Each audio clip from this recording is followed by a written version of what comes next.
Hello, hello, hello. We are going to start in a minute or two. Yeah.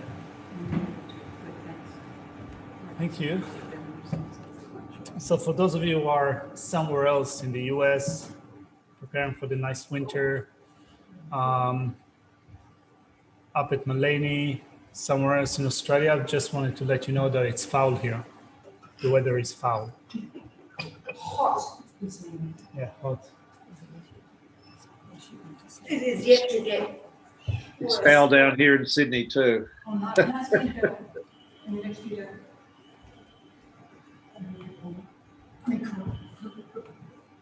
Today we're starting with Preston and Joshua, right? Yes, we are. Okay, Preston and Joshua. I'll put it on the screen.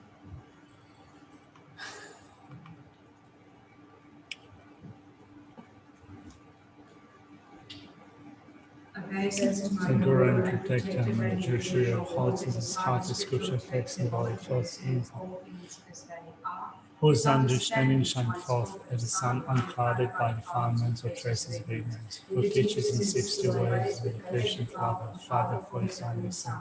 All creatures caught in the prison of samsara, confused in the darkness of their ignorance. You whose drum and thunder proclamation of the Dharma arises from the stupor of our delusions and frees us from the iron chains of our power. Whose stars suffering wherever its sparks appear, clearing away the darkness of all ignorance. Ritual and Joshua, its princely bodies adorn the 112 monks of the Buddha, who has completed the 10 stages, achieving the highest perfection for Bodhisattva, who has been pure from the beginning. O my Joshua, love and one with the brilliance of your wisdom, bring me the guidance of wisdom, intelligence of wisdom, my insight into the world, and explain them.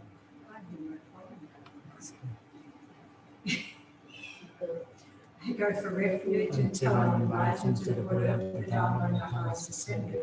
From the accumulations that I collect by listening to the teachings, my activities to the Buddha to be able to benefit all sentient beings. I go for refuge until I am enlightened to the Buddha, the Dharma, and the highest assembly. From the accumulations that I collect from listening to the teachings, my activities state for Buddha to be able to benefit all sentient beings. I go for refuge until I am enlightened to the Buddha, the Dharma, and the highest assembly. The regulations that I collect by listening to the teachings, I be to be able to benefit all sentient beings. All right. So, apologies for being late, but we have good excuses. A good excuse is Honest was teaching, so I'll just open something on my computer and then we can start.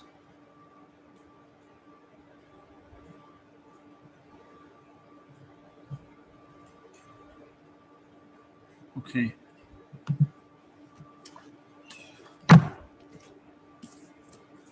So I wanted to start with quoting something from Lama Tsongkhapa's Lama Rinpoche in relation to patients that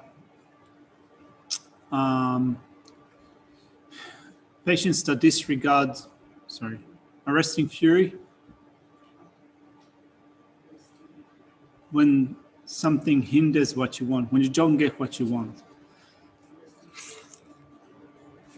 Actually, before that, let's look at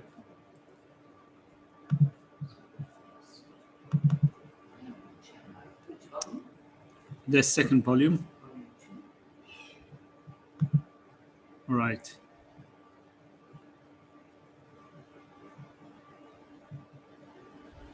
So today we actually we picked up from arresting fury towards those who do well by one's enemy. We've completed a section of reflecting on how there is nothing not to want in that. We started yesterday to speak about the points that are included in this section. We haven't spoken of all of them. And today we moved on to the second main point in the explanation of patience on how you arrest fury towards that which hinders one's desire. So beginning with, it is unreasonable to be impatient with that which hinders the harm destined from one's enemy, which means that you can say that when your enemies are there's a potential of them being harmed, but it doesn't happen, you get a bit disappointed, right? You wish something bad to happen to them. It doesn't happen, you become disappointed. Or if there's something that obstructs the gain, honor, praise, and so forth, then don't get it, makes you happy.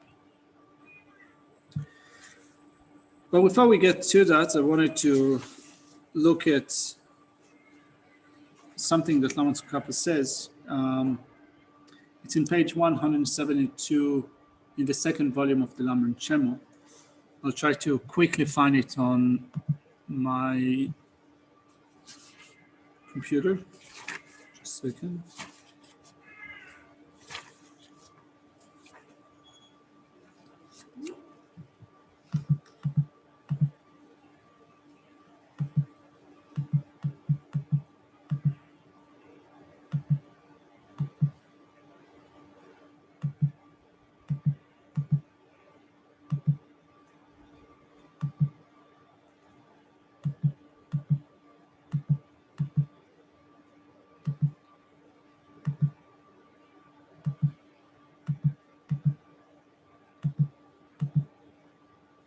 Okay, I think I found, I'll put it on the screen.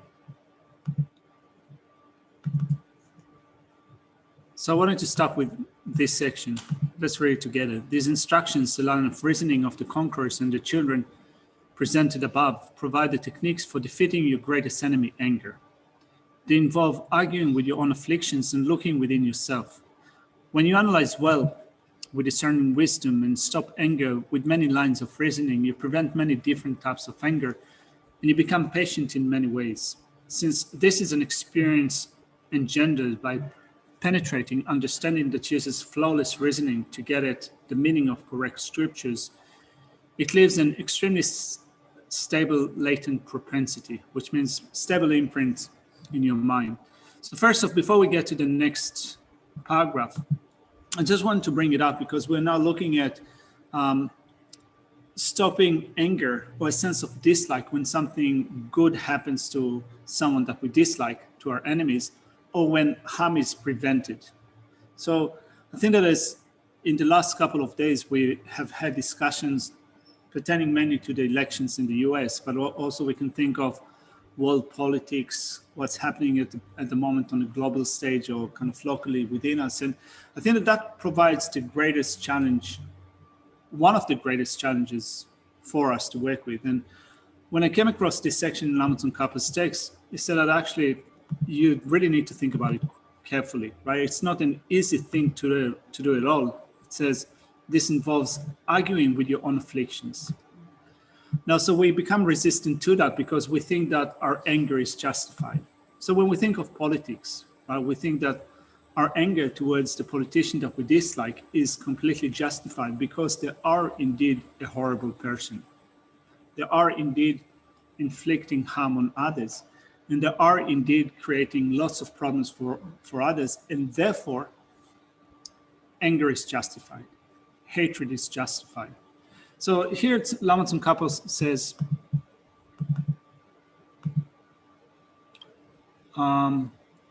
they involve arguing with your own afflictions and looking within yourself, right? Arguing within a justification for anger. When you analyze well with discerning wisdom and stop anger with many lines of reasoning, you prevent many different types of anger and you become patient in many ways. This is an experience engendered by penetrating understanding that uses flawless reasoning to get at the meaning of correct scriptures. It leaves an extremely stable latent propensity. Those who reject meditative analysis with discerning wisdom, and those who reject the whole of the great understanding of the Bodhisattva deeds, such as this, which means that you might become resistant to analyze, particularly this type of anger or a sense of dislike towards towards harm doers, towards that you dislike. You might think that my anger is justified and there's no way you're going to convince me that I'm not right about it. So kind of you resist facing your afflictions. You resist reasoned analysis And thereby, I mean, when I say you, I also pointed it at myself. Yeah, I also pointed it at myself. So Laman Tsongkhapa says, so therefore I reject the whole of the great undertaking of Bodhisattva deeds such as this. Understand that such rejection is the worst hindrance to using life of leisure for the benefit of yourself and others. Get rid of it as you would poison. So particularly, and I think that Geshe mentioned it in the previous week, he says that, or maybe in the previous module, he said, we have, if I'm paraphrasing what Geshe said, says that we have a worldly way of looking at different situations. And then we have the way that we try to look at it from a Dhamma perspective. It's not easy because we have a default mechanism. Our default mechanism teaches us to hate, to begrudge, to dislike. And it seems that to resist hatred, resistance, begrudging, and so forth, to resist that would be to give up on everything that we used to, and also what is commonly accepted in human society. And Geshe says that actually, from a Buddhist perspective, and again, I'm paraphrasing it, it is maybe you can say, it's an act of bravery to turn against that worldly way of looking at situations and to think, can I think about it differently? Can I think about a certain situation without anger, without hatred? I can still see faults in another situation, but do I need to approach that with anger, which involves with the intention to harm? Do I need to approach that with hostility, with aggression, with hatred, which all of them involve with the intention to harm? I can approach a certain situation, global politics or things that is happening here locally in my close surrounding, with closely discerning what's happening, what are the faults, what are the benefits, what is correct, what is incorrect, but without the mind of hatred. And this is what Shantideva is presenting here. So that's the first point that I wanted to bring up. The second point that I wanted to bring up today is in looking at this commentary, Khenpo Kumpen's commentary on the Nectar of Manjushi's speech, and also in the Lamrim Chenmo. It says that the way of explaining what Shantideva says is through looking mainly at how you deal with problems and difficulties that will arise in your Dhamma environment. Like, for example, Khenpo Kumpens give a whole discourse, maybe half a page or complete page, about what happens when two Buddhist scholars have a certain situation between them and you dislike it. And you think that, well, the situation of these Buddhist scholars is excellent because they've accumulated Buddhist, they've accumulated merit before, and they have pure ethics, and they have faith, and so forth. So the whole take in cultivating patience that Khenpo Kumpens present is within a Buddhist situation. But often for us, not coming from a Buddhist background, we need to be more creative in the way that we approach a situation. And when I say more creative, I mean to say that we need to be even more discerning, to use more reasons, and not to let our afflictions win over, not to give way to our afflictions. So I think that it requires to dig deeper, even more deeper than what Khenpo Kumpen says in his presentation of Lama Tsongkhapa says. When I say to dig deeper, I don't mean to say that we need to be more smart than them, but I mean to say that we need to think of what they say and get to even a deeper meaning.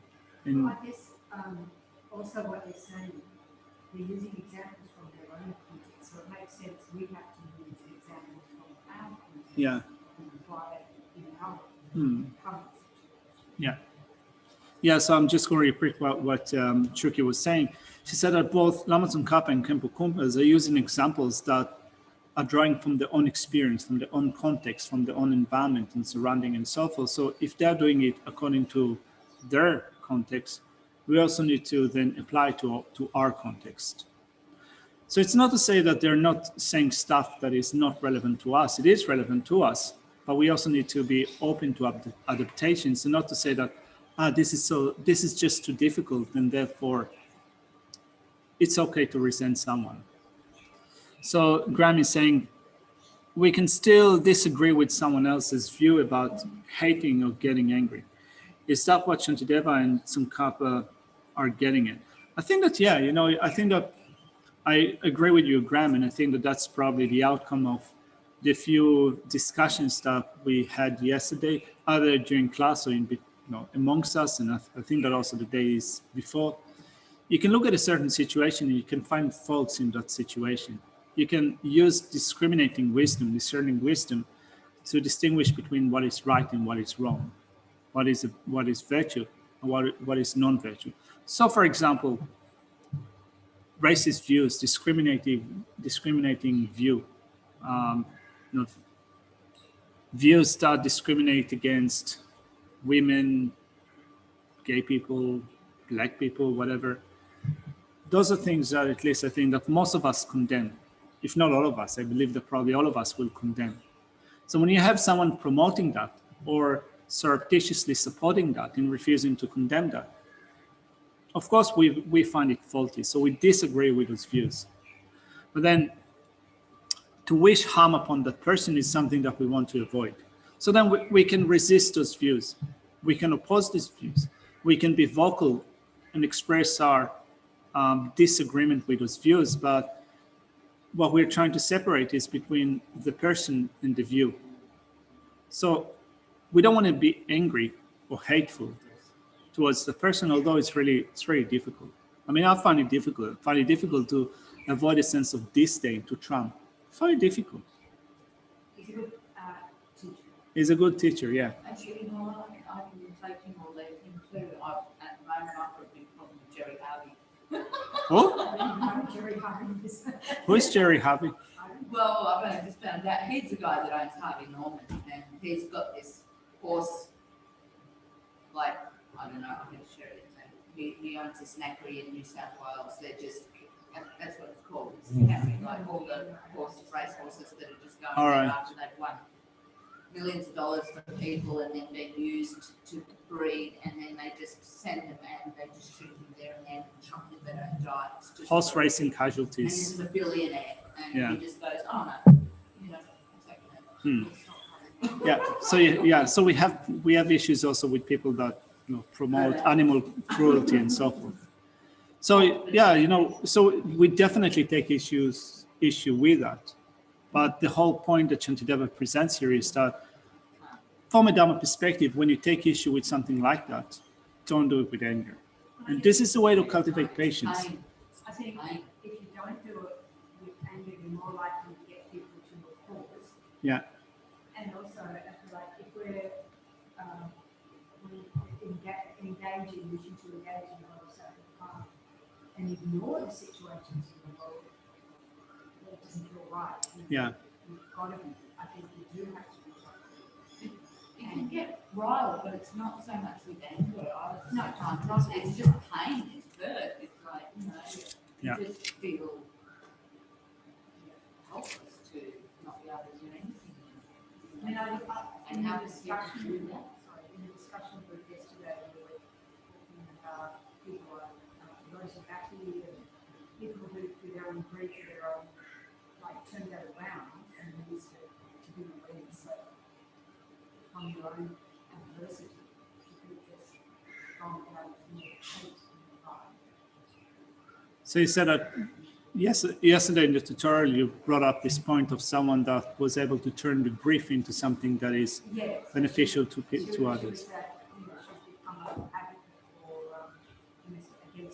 She became an advocate against domestic violence. Yeah. So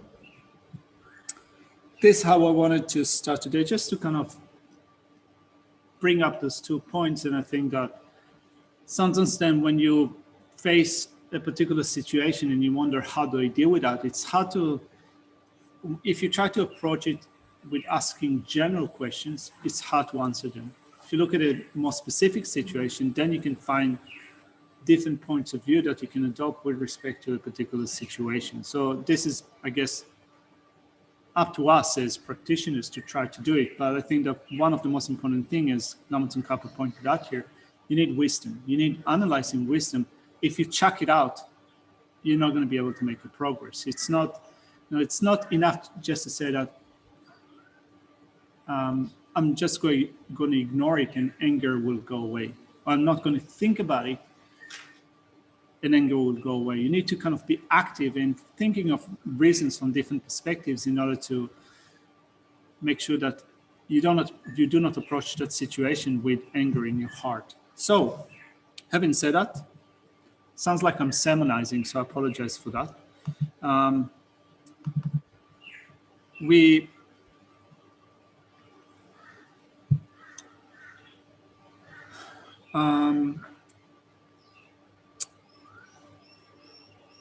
So we spoke yesterday of arresting fury towards those who do well by one's enemy. I thought of looking to that point 3, just mentioning a couple of points. I think that most of it is quite easy.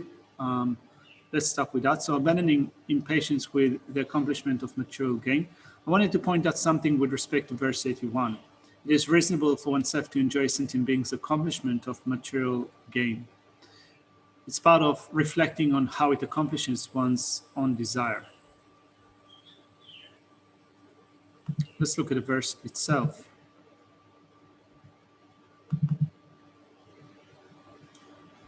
If I wish for all sentient beings to become Buddhas worshipped by the 3 worlds, then why am I tormented due to seeing them receiving just vile gain and honor?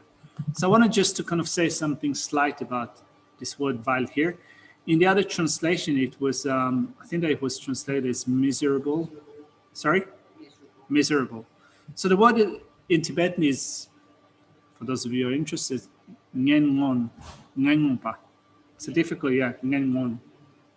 Which means that kind of another way of saying that, like, if someone is getting just a petty respect, it's like the least of one. It's slight, they're not getting like something that is incredible. They're getting something that is kind of just very slight. It doesn't have to be miserable or completely vile. It's just kind of just slight, petty. You can say miserable. Do you say in English miserable? But slight. Yeah. Slight is miserable. Miserable is more emotional than It's more resulting. Yeah. Petty just means small. Yeah, you can also understand that it's petty. Yeah. I mean, otherwise, what is a miserable praise and gain? Well, what does it mean? So if we were to replace miserable with what, slight or petty. Yeah. It makes you miserable.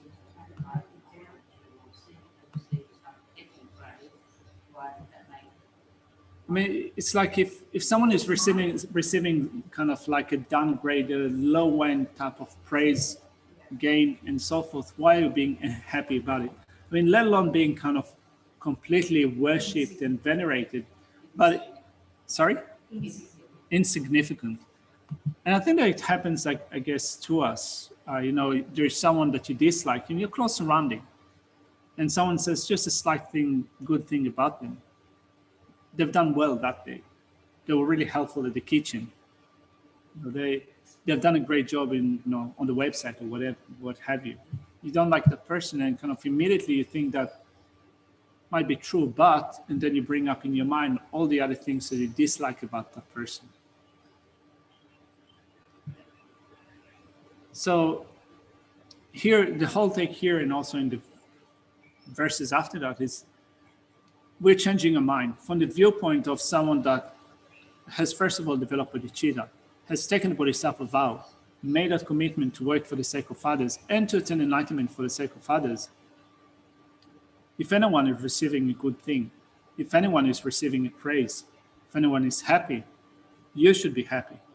If you're unhappy about somebody else's happiness, if you're unhappy about their attainment, if you're unhappy about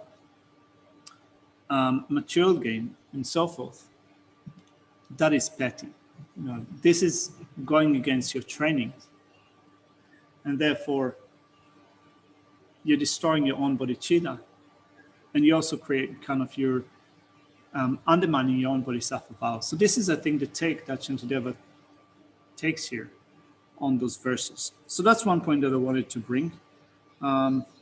Let's just look at those verses quickly. if relatives for whom you're caring and to whom you practice giving are able to find their own livelihood, would you not be happy rather than angry? What kind of person wishes enlightenment for migrating beings, which is we ourselves, right? So we have generated bodhicitta. We have taken the Bodhisattva vow. So what kind of person like us wishes enlightenment for migrating beings if he does not wish for them to have even this, right? Slight praise, honor, gain. And where is there a mind of enlightenment in him who becomes angry at the wealth of others? So one of the points that Paul made a few days ago with respect to great inequality in the world, particularly now during COVID-19, the gap between the rich and poor is becoming greater and greater. So you have people that capitalize on COVID-19, on the financial crisis attributed to COVID-19. So how do you deal with that? How do you then practice patience or dislike, sense of anger with those people? I mean, it's not that I'm going to answer it, but it's just you need to think of how do you approach that from the point of view of the Bodhisattva vow, the mind of enlightenment. And again, it's not to say that good for them, good on them, they got what they want. You can find creative ways of kind of not hating them, not resenting them, not wishing them to completely fall on the face, but still kind of think that this is unacceptable. This is not acceptable. So there are ways to think about it. I guess then from the Dharma point of view, well, they had the merit to receive that well. Yeah. And they use it for good, then that will continue to increase and accumulate that with a critical way. Then they're going to experience. Yeah. So it's sort of taking a long-term view. So I was going to say is just you can only hope that they use it philosophically in a very generous way, people less.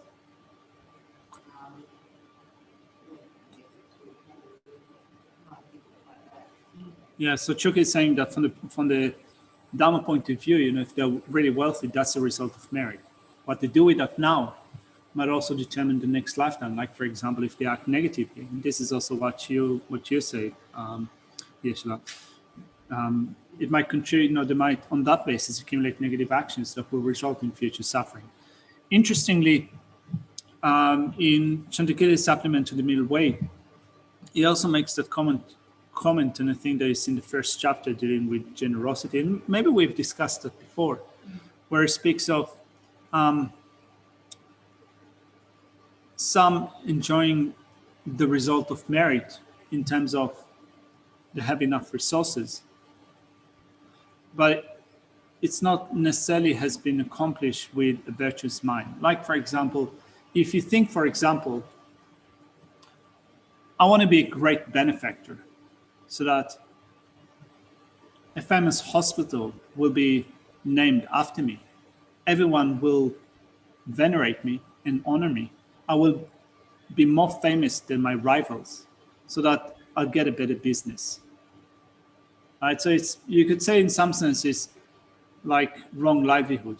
You invest money in order to reap in practicing charity, in order to reap more in the future. I mean, suppose that such a situation exists. So because you're giving money, you could say that you can enjoy the results of that, which is resources.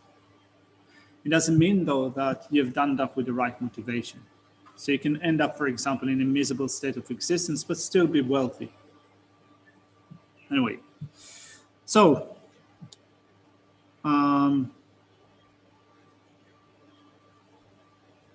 let's look at the next verse, 84.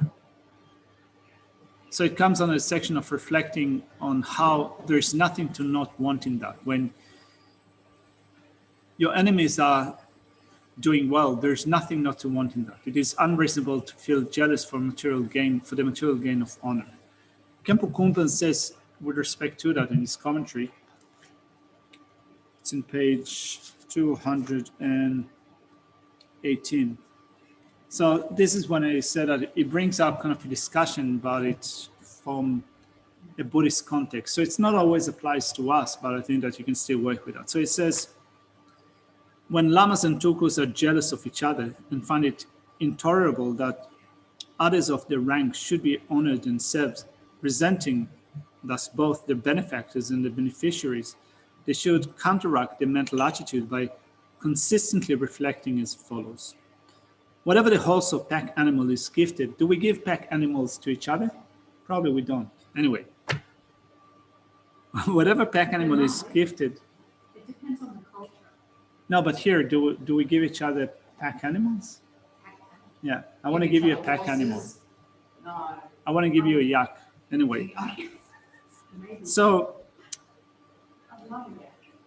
whether the horse or pack animal is gifted or whether the benefactor keeps it for himself and stays in his stable, in either case it will come to the lama in question.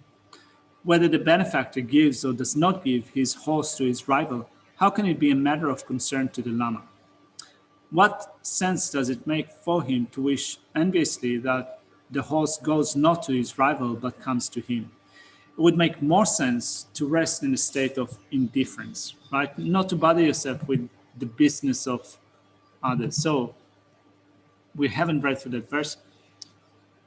Whether he obtains it from him or whether it remains in the benefactor's house, in either case, you should get nothing.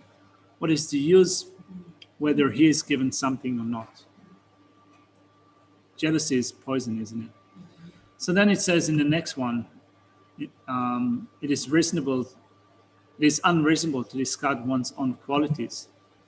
So why do I throw away my good qualities, merit, and faith? Tell me, why am I not angry for not holding that which will be gained? There's something else that I wanted to...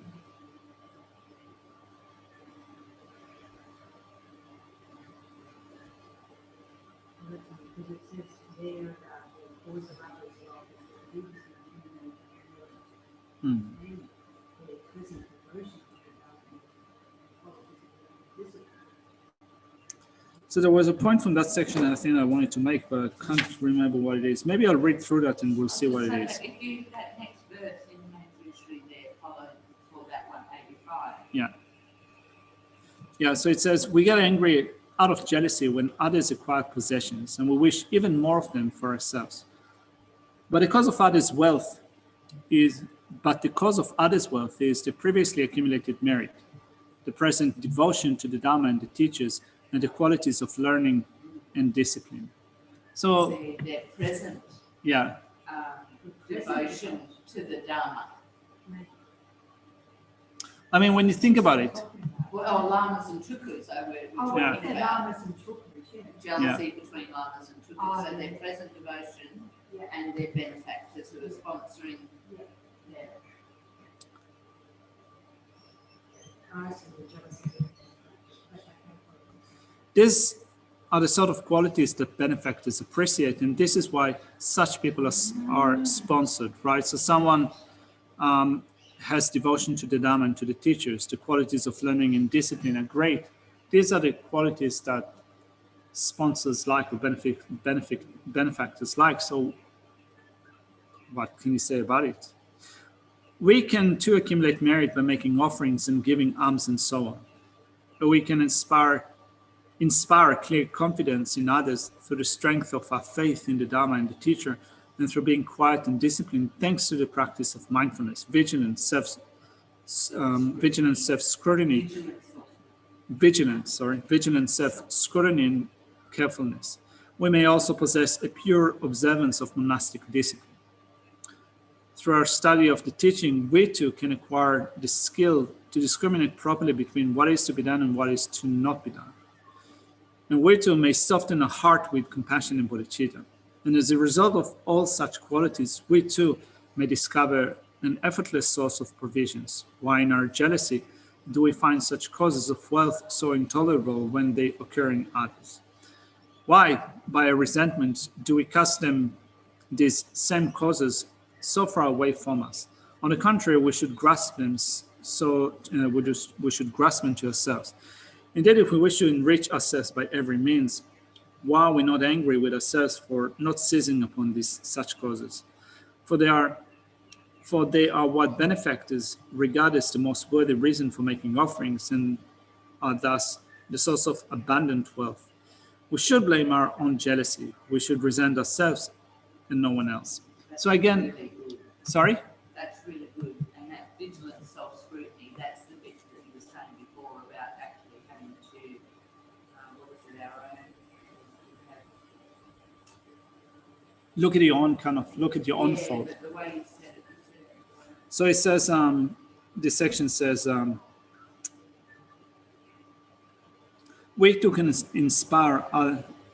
to inspire clear confidence in others through the strength of a faith in the Dharma and the teacher, through being quiet, being disciplined, thanks to the practice of mindfulness, vigilant self-scrutiny, and carefulness or conscientiousness. So it's still kind of, again, going to the verse and the outline. It is unreasonable to discard one's own quality, and verse 85 says, so why do I throw away my good qualities, merit, and faith? Tell me, why I'm not angry for not holding what will be gained? So we still need to be creative with respect to apply it to in a less Dharma situation. When you don't deal with people that seemingly are Dharma practitioners. So you can say that you can be jealous of one of your Dharma friends that has good ethics, good faith, much learning, being disciplined, and so forth. And you can say that those qualities are qualities that I should aspire for. Yeah, it's inspirational. The situation is that you have a problem with someone in your community. Let's say in our community. So if they get something and you dislike that person, they get gain and honor and so forth, jealousy might set in and you might not be happy with what they get. Yeah. So Shantideva says that this member of your community has good ethics, has learning, they have faith in the three objects of refuge, they have accumulated merit. So it looks at that from a Dharma perspective, but in most cases, I think that in most of the people that we encounter with, that we have problems with, it's not likely that all of them will have excellent faith in the three objects of refuge, excellent discipline, and so forth. So, sorry? Or ethics. So we need to be creative in how do we think about it.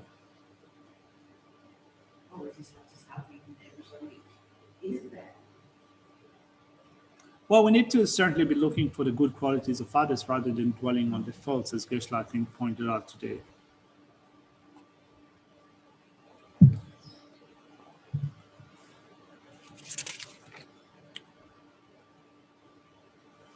So let's quickly go through some of the other verses.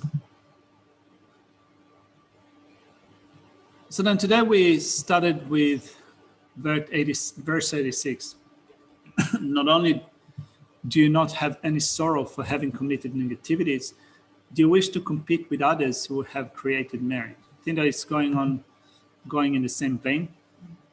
While it is right to feel sorrow or regret for one's own negativities, it is not right to be jealous of others' virtues. Right? So regret your own negativities, don't create more negativities by being jealous, by being unhappy about others' virtue, good luck, and so forth. Rejoice for the merit. So again, I think that this is pretty simplistic, and I think maybe simplistic and a little bit superficial. But when you think of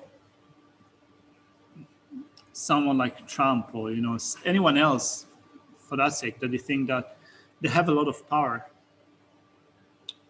they could be very wealthy, but their attitude is abusive and discriminative. So how do you rejoice in the merit and observe the good qualities? So you can't condone that behavior. So again, that's a result of being married. Yeah. But you can't condone that behavior. use your anger, you use an element of discrimination to alleviate. I don't have a problem with that side. I have to know. I mean, he has the power of speech, people listen to him, etc., etc. So that's really past ritual. And again, I think in my mind, it's just like a compassion for tough. A compassion for him, but for everyone, everything. But, it's very hard. Yeah, so what Churkida said was, again, kind of, you can condemn the action of a certain person, the action, the attitude, and so forth, but not the person. Or kind Not the situation. Yeah, I mean, the person has accumulated merit, they have powerful or authoritative speech, they carry some weight in their speech, so they have accumulated merit before.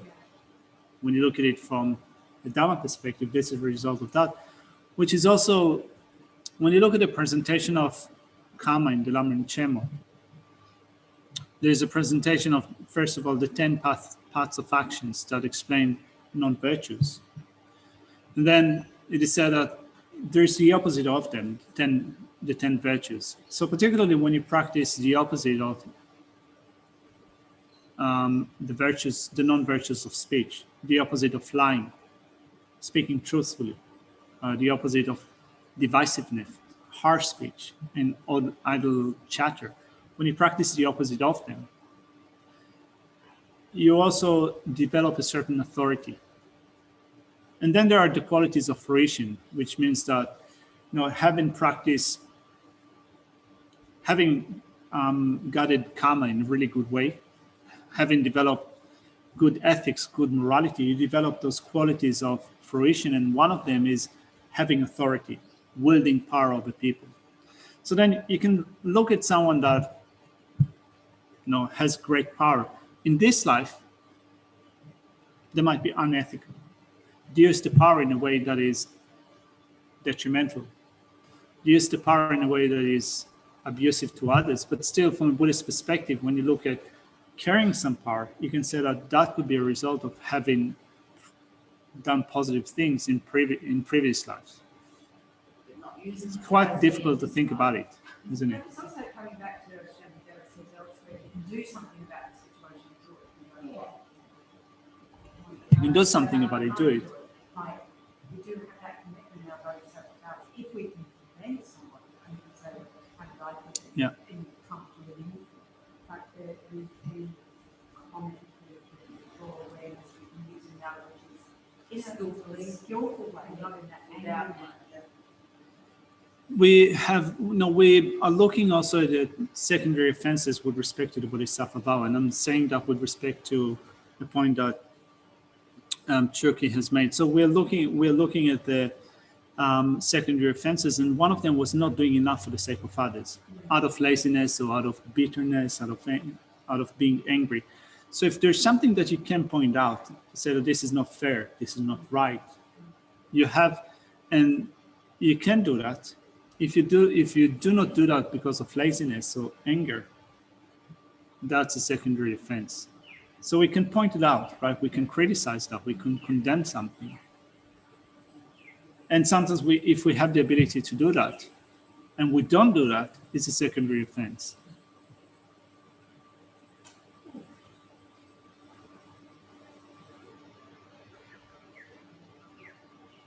Yeah. All right. So let's quickly look at some other verses and then leave it here for today. So we started to look at it is unreasonable to be patient with that which hinders the harm destined for one's enemy. So I think that we've covered this section, or most of it, and it continues with the same with the same vein. If you've taken the Bodhisattva vow, if you're committed to attain enlightenment for the sake of others based on love and kindness, compassion, and the mind of enlightenment, then disliking your enemies is of not benefit to you because it destroys your training. If you single out someone and you say that that's just because I don't like that person and will not work for the sake of that person, you have destroyed your Bodhisattva vow. And you also destroyed your mind of enlightenment.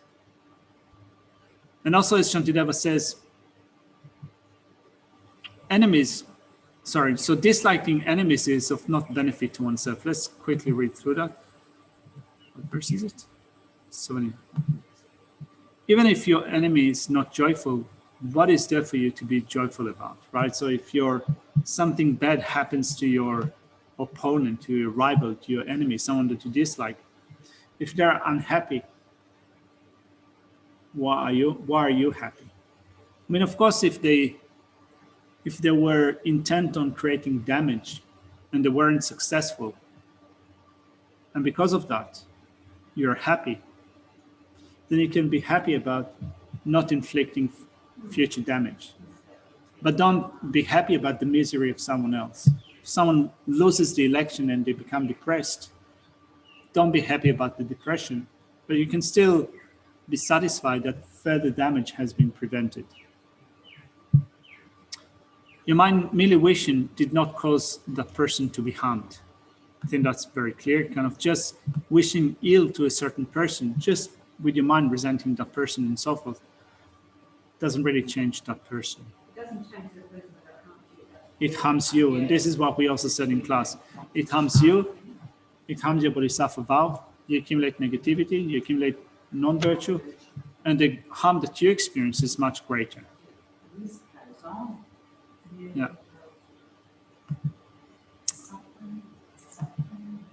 I feel that my mind is on the verge of melting down, so maybe we'll just leave it here for now. Olaf is saying that to be wealthy can also be a hindrance to Dharma practice, so the wealthy should be objects of our compassion. Yeah, I mean, sorry?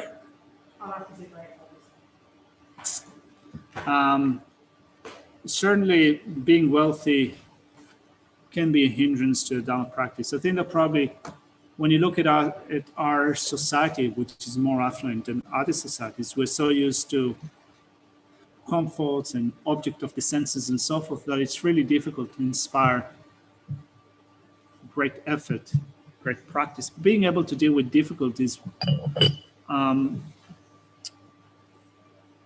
when we try to practice the Dharma. I mean, the more you have, it's likely that the more you're spoiled.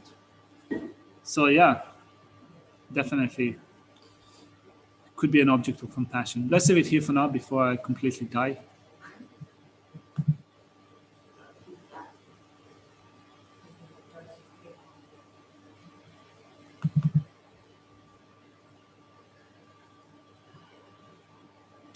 Due to this virtue, I quickly become a Guru Buddha and lead all transmigratory beings without exception to that state. May the precious Supreme Bodhicitta not yet born arise. May that reason not decline, but increase more and more. In this land encircled by snowy mountains, you are a source of all happiness and good. All-powerful Chenrezig Tenzin Gyatso, please remain until samsara ends.